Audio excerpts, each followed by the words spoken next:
A volley gun is a gun with several barrels for firing a number of shots, either simultaneously or in succession.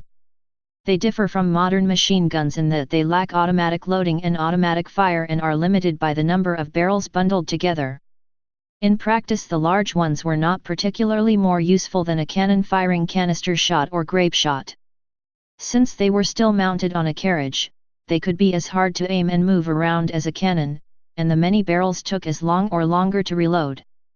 They also tended to be relatively expensive since they were more complex than a cannon, due to all the barrels and ignition fuses, and each barrel had to be individually maintained and cleaned. 15th century volley guns. The ribaldiquin was a medieval version of the volley gun. It had its barrels set up in parallel. This early version was first employed during the 100 Years' War by the army of Edward III of England, in 1339. Later on, the late Swiss army employed it. Multi-barreled artillery pieces continued in use during the 16th and 17th century. A double-barreled cannon called Elizabeth Henry, named after Charles I's youngest children, was used by the Cavaliers during the English Civil War and fired 2 ounces charges. It could also fire grape shot. The barrels were wrapped in leather to prevent rusting. On the continent, 16th century Aragon developed a 15-barrel volley gun. German and Polish gunsmiths invented handheld multi-barrel guns. These were sometimes combination sword and axe pistols such as Henry VIII's walking staff, a 3-barreled gun and battle mace. Henry VIII also owned a multi-barreled German wheel-lock rifle capable of firing a superimposed charge. 18th century volley guns. The Nock Gun resembled a conventional flintlock musket with 7 barrels hexagonally braced around a central barrel. All 7.46 caliber, 12 mm, barrels were connected to the single flintlock pan in a manner intended to produce simultaneous discharge through row ignition, but one or more barrels frequently failed to fire. The gun was invented by James Wilson in 1779 and manufactured by Henry Nock for use through the Napoleonic Wars. 500 Nock guns were produced for the Royal Navy intended for use in repelling boarders or to clear an enemy deck in advance of friendly boarding parties.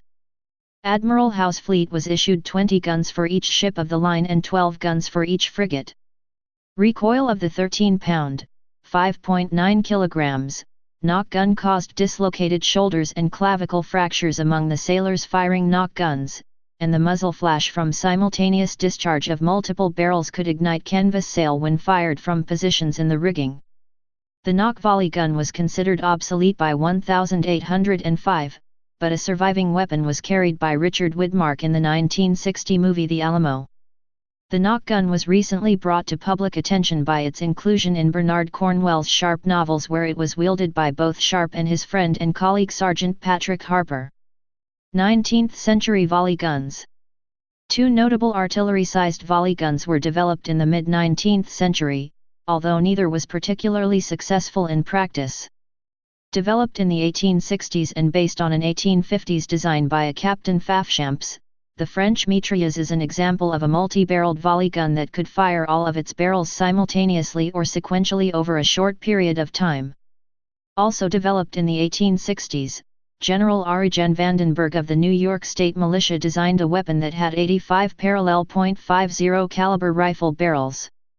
After failing to sell the weapon to the United Kingdom, he reportedly sold a small number to the Confederate States of America, although there is no record that they were actually used.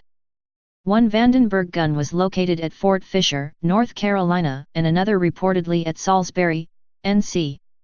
A few handheld volley guns were also developed during the 18th and 19th centuries. One of the most distinctive was the Duck's Foot volley gun, a pistol with 4.45 caliber barrels arranged in a splayed pattern, so that the firer could spray a sizable area with a single shot. The principle behind this type of pistol is one of confrontation by one person against a group, hence, it was popular among bank guards, prison wardens, and sea captains in the early 19th century. In July 1835, Giuseppe Marco Fiesca used a homemade, 25-barrel volley gun to attempt the assassination of King Louis Philippe in Paris. He fired the weapon from a third-floor window while the king and his entourage were passing in the street below. Although 18 people were killed, the king only received a minor wound. The gun barrels had been sold as scrap by a government arsenal after being labeled as defective, and 4 of them burst when fired. Fieschi was badly injured and was quickly captured. He and 2 others involved in the plot were condemned to death and guillotined in 1836. His volley gun, known as the Machine Infernale, is preserved at the Museum of French History. Modern connection. A number of designs of electronically fired explosive propulsion projectile weapons and non-explosive projectile weapons were developed by Metal Storm Limited, which had some similarities to 18th-century volley guns, particularly in that they use many barrels which can be fired all at once or in sequence, such as the Nordenfeldt gun. These designs met with little commercial interest, and Metal Storm Limited entered administration in 2012. The Spanish Navy uses a volley gun system, the Marica, which consists of 12 Oerlikon 20mm cannons mounted in a tight cluster with an externally powered automatic loading system. It delivers an exceptionally high rate of fire for a very short burst, and reloads in less than 0.3 seconds.